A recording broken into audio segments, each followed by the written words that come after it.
Olá pessoal, a paz, boa noite, tudo bem com vocês? Chegamos aqui para o nosso segundo dia da nossa campanha, da nossa jornada bíblica, 21 dias no Evangelho. E eu tenho certeza que hoje vai ser bênção.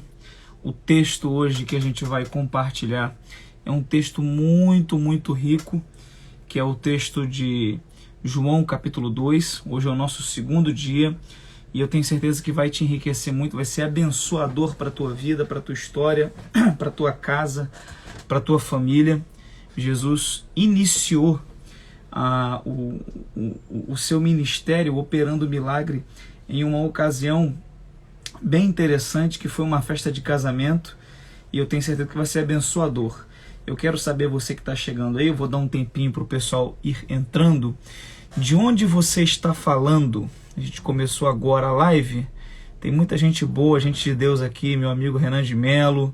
Você que está entrando aí, coloca aí de onde você está falando. A Bárbara Wow, é assim que pronuncia? Professora de inglês, está tentando me ensinar, e eu estou tentando aprender, serva de Deus. Tem um testemunho lindo. Dani Lima,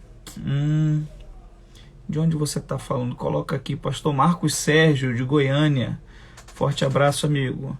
Ó, até minha esposa está aqui na live. Elaine está aqui no quarto e está aqui na live. Pri Costa Conde, Botafogo, aqui do lado. Sobral, Ceará. Meu Deus, terra do Ciro Gomes. Paracuru, Ceará. Dani de Nova Iguaçu, Devec Posse, quarta-feira agora, eu vou estar na Posse, pregando a palavra. Silva Jardim, terra boa, republicano Silva Jardim. Interessante a história a história do nome do fundador, ou melhor dizendo, a história do nome, a história do homem que tem esse nome, Silva Jardim, que foi dado à cidade. Interessantíssima a história dele. Devec Posse, Campo Grande. Bárbara Vou, Serra, Espírito Santo. Renata, esposa do meu amigo Leonardo Generoso. Vai entrando aí, eu vou pedir para você compartilhar com o máximo de pessoas que você puder essa live. E para a gente já vai começar o conteúdo que Deus colocou no nosso coração. O texto hoje é João capítulo 2, Natal, Rio Grande do Norte. Brasília, Igreja Batista Central de Brasília. Pô, uma benção essa igreja, hein? Eu estive, foi esse ano? Não lembro, acho que foi esse ano. Eu estive esse ano com vocês, foi uma benção. Pastor Ricardo Espíndola, Devec Campo Grande. Deixa eu ver, tem uma turma boa entrando aqui. Devec Realengo, Rodney, turma boa. Tati, Nath Ferreira, Rodney, Deus abençoe, Rodney, fica na paz, fica aí, compartilha com o máximo de pessoas aí que você puder, para a gente começar a nossa live de hoje. São 30 minutos apenas. Quando começa a ficar bom, para dar um gostinho de quero mais, a gente encerra, né? Para não ser cansativo também. Senador Guiomar, Acre. Amanda, Deus te abençoe, Amanda. Deus abençoe o Acre. São Paulo, São Luís, Tijuaçu, Bahia. Um abraço, Rafael. Deus te abençoe, companheiro. Picos, Piauí. Tem muita gente boa de vários lugares. E para a gente começar, eu vou te pedir mais uma vez, compartilhe essa live com o máximo de pessoas que você puder. Nós estamos aqui num propósito de 21 dias, tratando sobre o Evangelho por João. São 21 capítulos no Evangelho por João, logo a gente vai tratar um capítulo por dia, e eu vou, à medida do possível, tentando explicar capítulo após capítulo e contextualizando as explicações para que ela tenha uma aplicabilidade na sua vida. E as lives não ficam gravadas aqui no meu Insta, a live vai ficar gravada, eu vou subir ela para o canal no YouTube, e a partir de amanhã, meio-dia, ela vai estar no canal no YouTube. Se você quiser fazer parte, é só para se inscrever, clica depois ali no meu link que fica na bio, que vai estar lá o canal no YouTube, e vai ser enriquecedor, com certeza abençoador para a sua vida. O capítulo 2 do Evangelho por João começa nos dizendo da seguinte maneira no verso 1: E ao terceiro dia fizeram-se umas bodas em Caná da Galileia, e estava ali a mãe de Jesus. E foi também convidado Jesus e os seus discípulos para as bodas.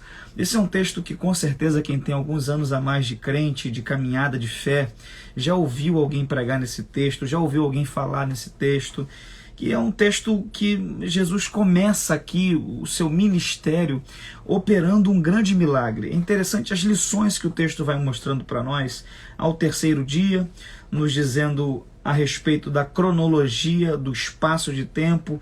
E aí, se eu tivesse tempo aqui, eu ia dizer de coisas que aconteceram ao terceiro dia, pulando já para a coisa mais importante que aconteceu ao terceiro dia, foi a ressurreição de Jesus. Muitos milagres e alguns sinais aconteceram no terceiro dia. O verso 2 diz: E foi também convidado Jesus e os discípulos para as bodas. Isso aqui é uma aplicação interessante, que fizeram uma festa e convidaram Jesus para a festa. A pergunta que não quer calar é a seguinte: você só convida Jesus para os momentos de luto ou você também convida ele para os momentos de festa? Porque tem gente que só lembra de Deus na crise, tem gente que só lembra de Deus na dificuldade, tem gente que só lembra de Deus quando está no meio de uma situação difícil ou terrível, que muitas vezes entrou por se esquecer de Deus. Então tem muita gente que só lembra de Deus nos momentos de angústia, nos momentos de tristeza, nos momentos de tribulação, nos momentos de deserto, de privação, de provação, de humilhação. E eu quero te fazer um convite a você começar a lembrar de Jesus em momentos de festa, em momentos de alegria, em momentos que as coisas vão bem, em momentos que está dando tudo certo. Lembre de Jesus quando você estiver em um momento ganhando dinheiro, recursos. Lembre de Jesus quando o seu casamento estiver indo bem. Lembre de Jesus quando a sua vida em todas as áreas estiver fluindo. Lembre de Jesus também para as festas, não apenas para os momentos ruins. Sabe, às vezes a gente trata Jesus como uma espécie de super remédio para tudo que está dando errado na nossa vida. E isso é um problema quando a gente olha para Jesus apenas como aquele que é o solucionador dos nossos problemas. Por quê? Porque quando eu olho para Jesus apenas como aquele que pode solucionar todos os meus problemas, eu só recorro a ele quando eu tenho um problema. E não é isso que Deus quer que você tenha como base para a sua comunhão com ele. Deus não quer que você seja a figura dos discípulos e da multidão. No Novo Testamento, aqui nos 4 Evangelhos, a gente vê Jesus constantemente cercado de discípulos e constantemente cercado de multidão. Havia uma diferença, muitas diferenças entre discípulo e multidão. Uma delas é que a multidão tinha uma expectativa em cima daquilo que Jesus podia fazer por ela. Os discípulos tinham uma expectativa em cima daquilo que Jesus era e como ser como Jesus. Então você consegue pegar isso? A multidão, a expectativa dela era naquilo que Jesus podia fazer por ela. Os discípulos era aquilo que Jesus podia fazer neles e desenvolver intimidade com Jesus. Então eles convidam Jesus para uma festa. Aí o texto continua dizendo no verso 3: E faltando vinho, a mãe de Jesus lhe disse: eles não têm vinho. Isso aqui é mais um ponto.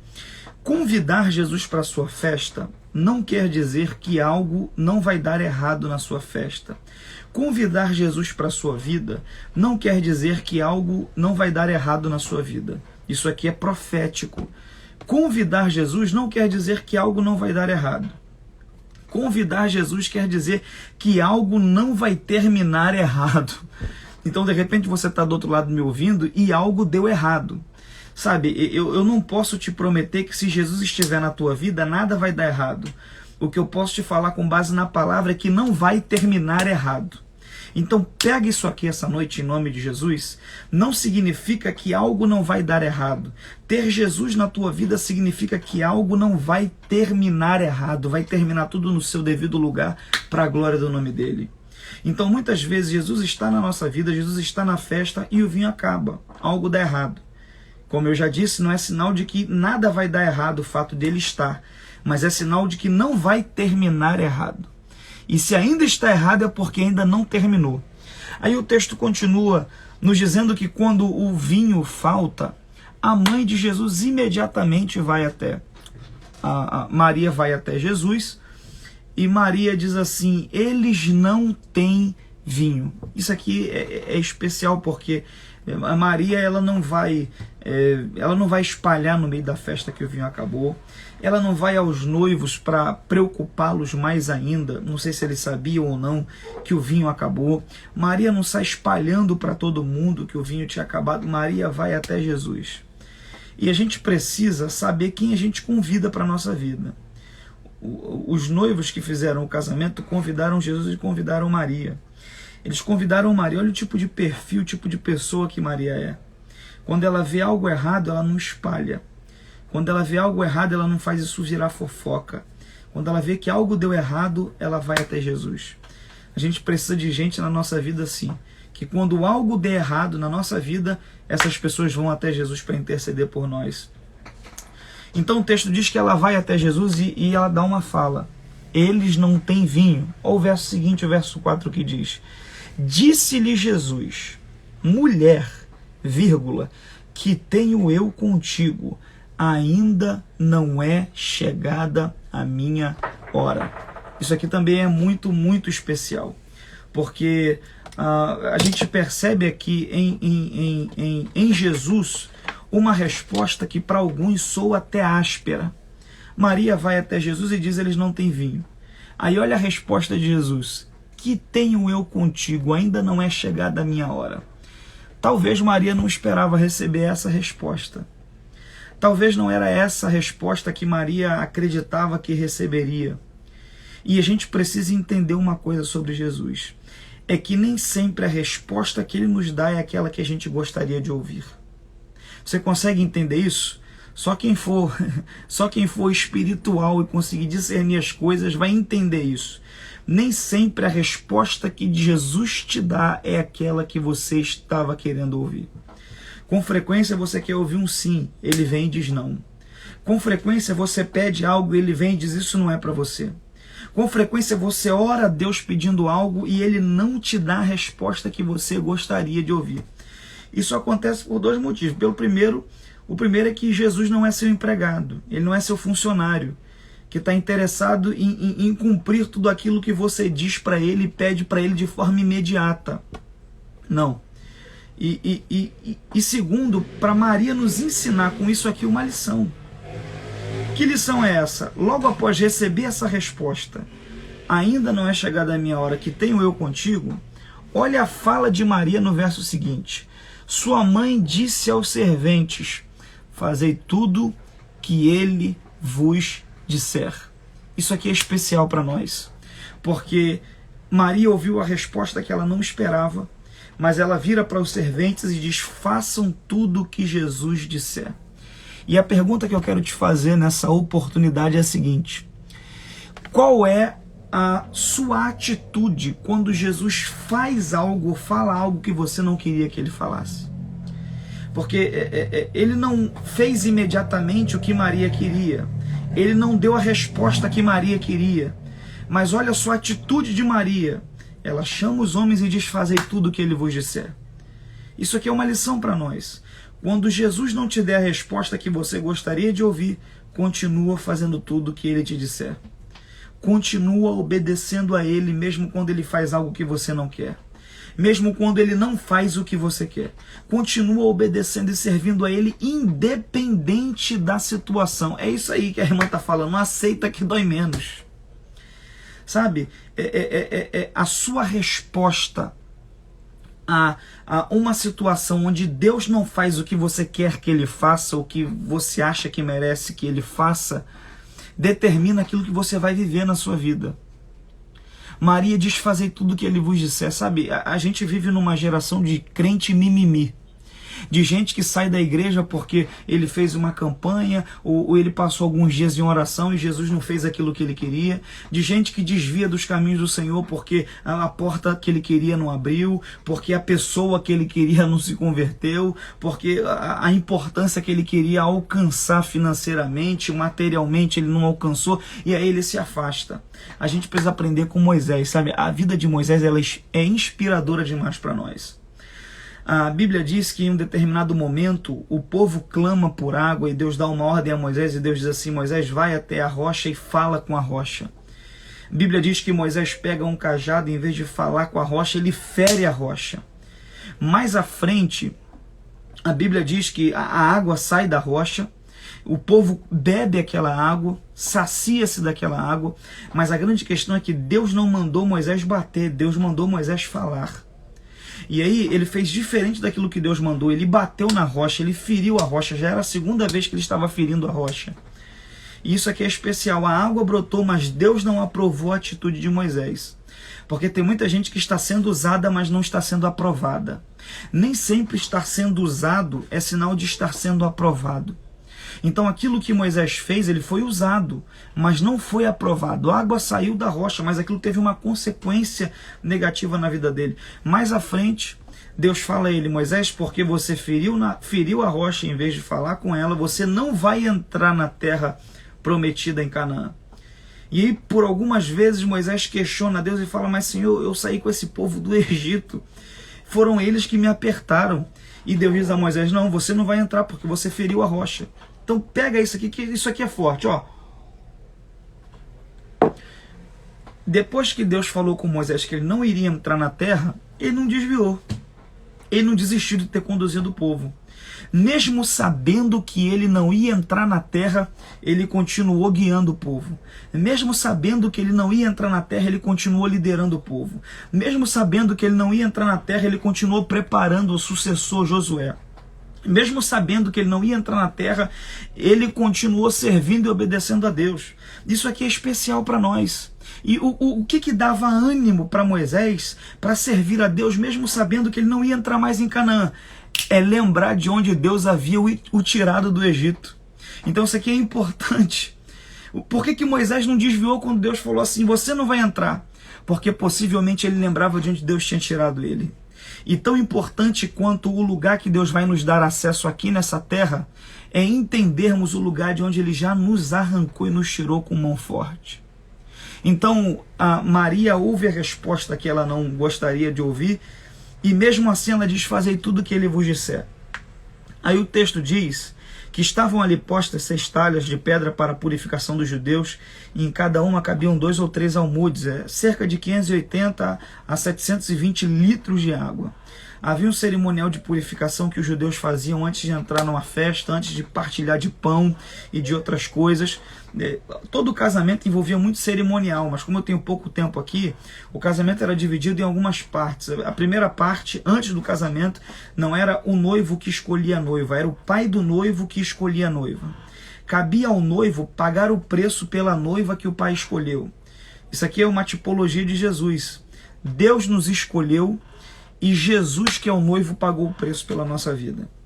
E aí, quando ele escolhia a noiva, ele dava um colar com 10 dracmas para a noiva, isso é cultura judaica, e ela recebia essas dracmas, e se ela quisesse, aceitasse o casamento, no dia determinado, ela tinha que apresentar o colar com as 10 dracmas. Se ela apresentasse um colar com 9 dracmas, simbolizava que ela não queria o casamento. Então, após isso acontecer, a noiva aceitava. A gente tem um episódio de Mateus 25 exemplificando como era esse primeiro encontro.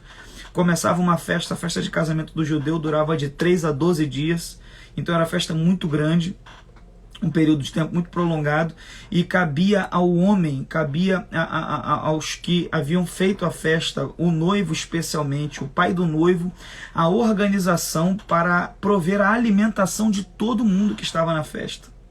E aí a festa tinha algumas coisas até interessantes que o tempo não me permite aqui falar. Por exemplo, a festa dos judeus, eles tinham um cerimonial onde o noivo dava 7 voltas ao redor da noiva, que relembrava as 7 voltas que Josué deu em torno de Jericó, quando as muralhas caíram. Essas 7 voltas simbolizavam que todas as muralhas para aquele relacionamento cairiam e que ele daria certo.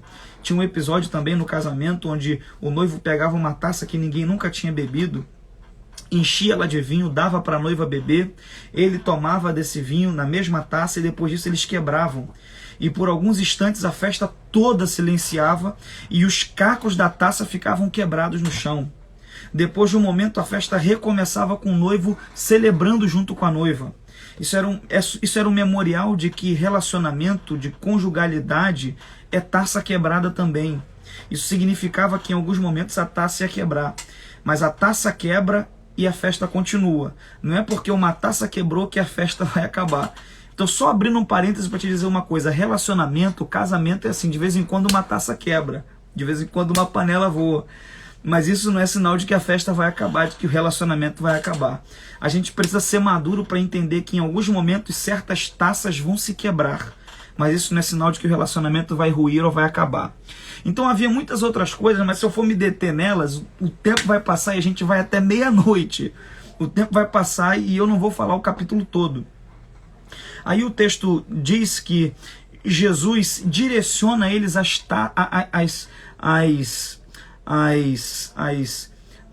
talhas de pedra que eram responsáveis pela purificação. Eles enchiam elas de água e antes de entrar na festa os homens pegavam daquela água e se purificavam. Então a talha estava vazia porque Jesus mandou encher. Preste atenção nisso, que isso também é interessante e é profético. Então se a talha estava vazia, era sinal de que todos que estavam na festa tinham passado pelo cerimonial da purificação. Isso aqui é um princípio especial para viver milagre. Todo mundo que estava na festa tinha se purificado. Irmão, onde tem purificação, onde tem santificação, sempre vai ter milagre da parte de Jesus. Se você quer ver milagre, santifica. Se você quer ver milagre, purifica. Josué 3,5. Antes de atravessar o Jordão, Josué juntou o povo e falou assim: santificai-vos hoje, que amanhã o Senhor fará maravilha no meio de vós. Tem muita gente que quer milagre, mas não quer santificar. Quer milagre, mas não quer abrir mão do pecado. Quer milagre, mas não quer abrir mão daquilo que ele está fazendo, que ele sabe que é errado. Então assim, eu sei que essa palavra não é a mais mel para você, mas é palavra de Deus para a sua vida. Eu tenho um compromisso com a verdade. Você precisa entender que para viver milagre é necessário também da sua parte purificação.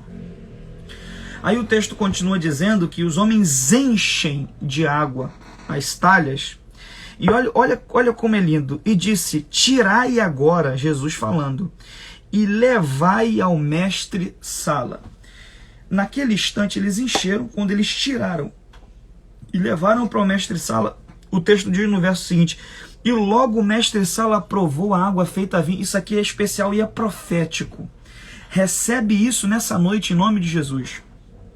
O vinho, para ser feito, tem todo um processo que leva no mínimo meses. O vinho para ser bom mesmo leva anos. Mas Jesus fez um bom vinho em questão de segundos. Isso aqui é uma nota, eu estava estudando para falar para vocês. Eu estava estudando aqui o novo comentário bíblico do Novo Testamento da Central Gospel. Isso aqui é muito interessante, esse comentário. E olha o comentário que o autor faz sobre isso. Jesus fez em poucos segundos o que geralmente levava semanas ou meses. E agora eu vou acrescentar essa visão que o comentarista do texto abriu para profetizar algo na sua vida. Quando Jesus quer aquilo que levaria meses, semanas e anos, ele faz acontecer instantaneamente. Isso aqui é profético para quem crê que está aqui nessa live. Deus te colocou aí para te dizer isso. Aquilo que levaria anos, eu vou fazer em pouco tempo na sua vida. Aquilo que levaria um processo de anos vai acontecer por esses dias. Aquilo que levaria muito tempo vai acontecer ainda antes desse ano de 2020, que está sendo um ano que para muita gente é o ano mais catastrófico de suas histórias. Deus está dizendo para você essa noite: certas coisas que levariam anos eu vou fazer acontecer ainda esse ano na tua vida e eu vou ser glorificado, diz o Senhor. Então, primeiro detalhe do vinho é esse, é que o vinho leva tempo, mas quando Jesus quis, ele fez instantaneamente. E aí o texto prossegue dizendo que o camarada provou o vinho e fez um comentário. Eu profetizo que aquilo que Jesus vai fazer na tua vida vai gerar comentários. Sabe, muita gente fala que notícia ruim corre, mas as notícias boas também correm e vão correr a respeito da tua vida. Olha o comentário do homem. Todo homem põe primeiro o vinho bom, e quando já é bebido bem, então o inferior, mas tu guardaste até agora o bom vinho. E Jesus principiou assim os seus sinais em Caná da Galileia e manifestou a sua glória, e os seus discípulos creram nele. Preste atenção nisso. O camarada disse assim: todo mundo guarda o vinho bom para o começo. Era mais ou menos assim. Todo mundo no começo da festa coloca a Coca-Cola. E no final empurra o Toby Cola, o Guaraná Cola. Porque já todo mundo já bebeu, já comeu bastante, já não perdeu o paladar. E aí ele está dizendo: mas você guardou o bom vinho até agora. Isso foi perceptível aos discípulos. Presta atenção. Jesus é a nossa referência. Eu sempre digo que Jesus veio para mostrar como Deus é e como o homem deve ser. E Jesus não faz nada mal feito. Jesus colocou a mão para fazer vinho e fez um bom vinho. Aprende com Jesus a colocar sempre a tua mão para fazer coisas e fazê-las bem feito. Eu estou aqui tomando meu café e tem muita gente que tudo que ele faz é mal feito. Não é isso que a gente aprende com Jesus. A gente aprende com Jesus aquilo que a gente colocar a mão para fazer, a gente tem que fazer bem feito para a glória do nome dele.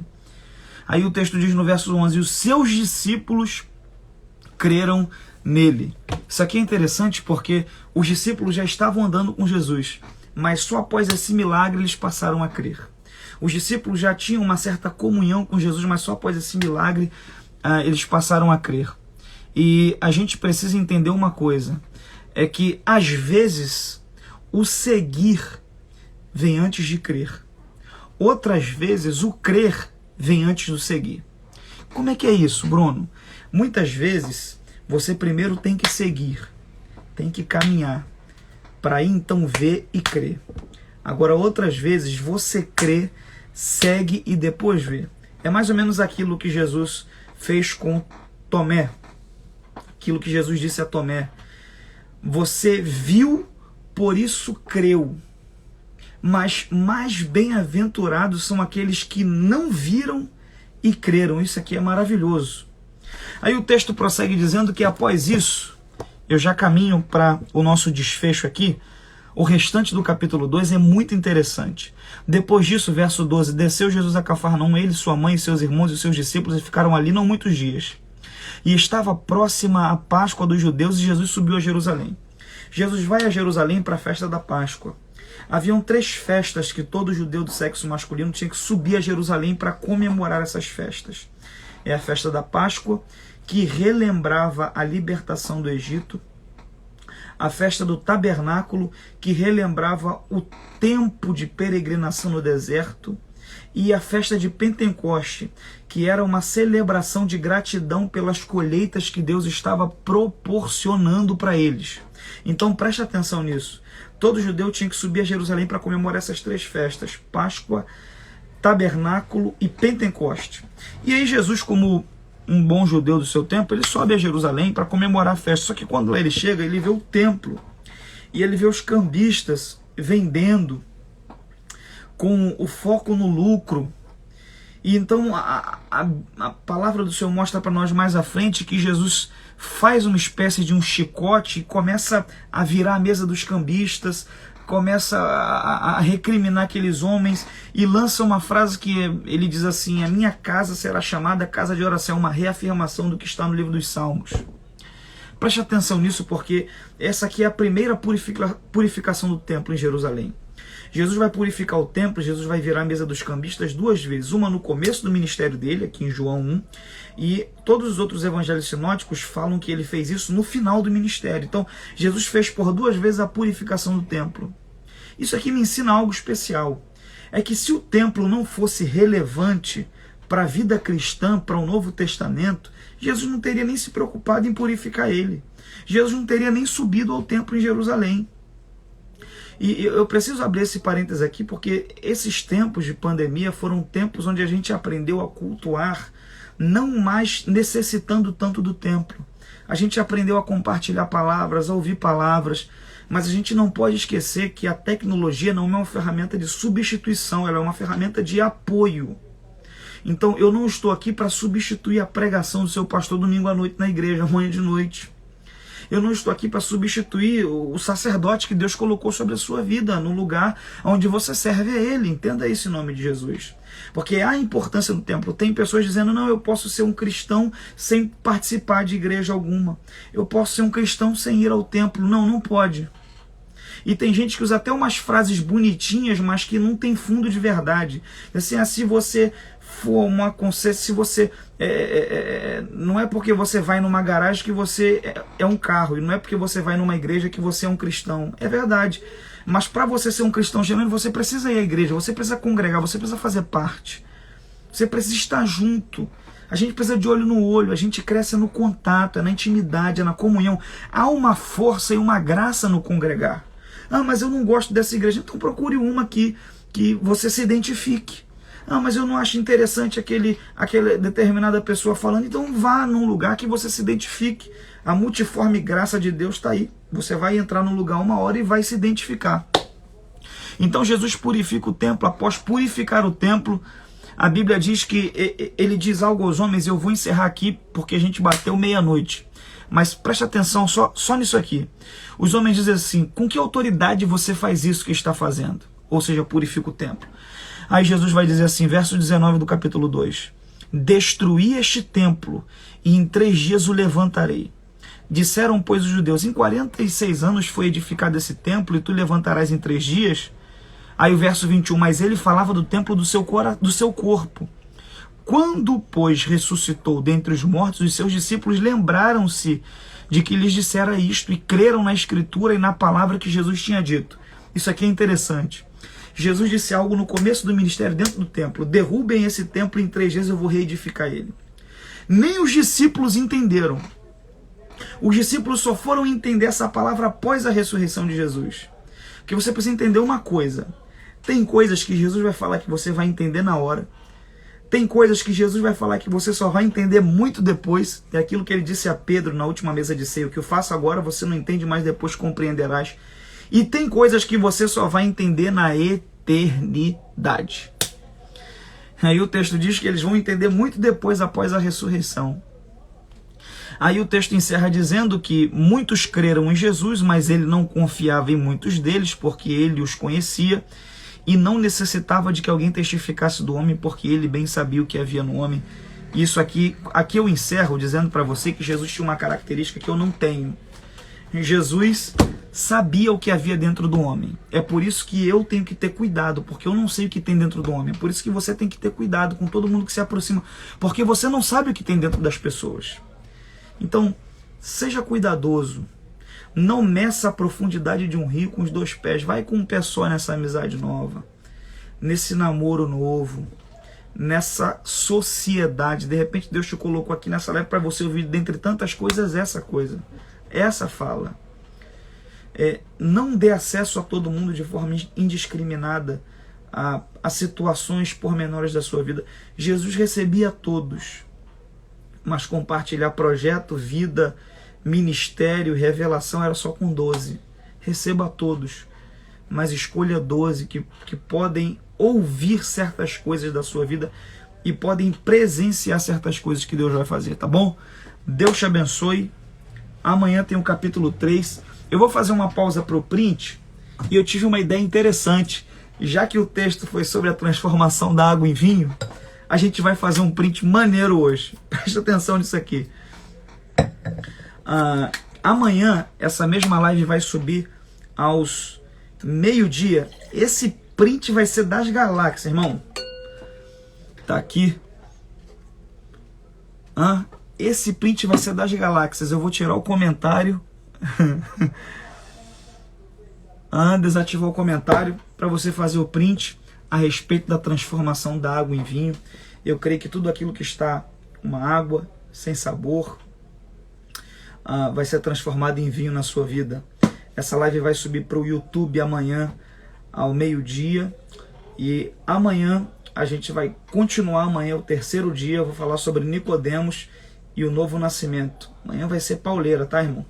Eu sei que tem live por aí que você recebe chave, recebe porta aberta, mas aqui você está recebendo palavra, Bíblia.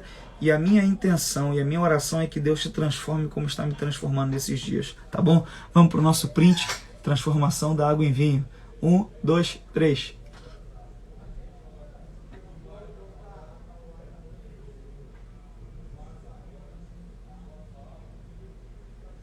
Foi. Deus te abençoe.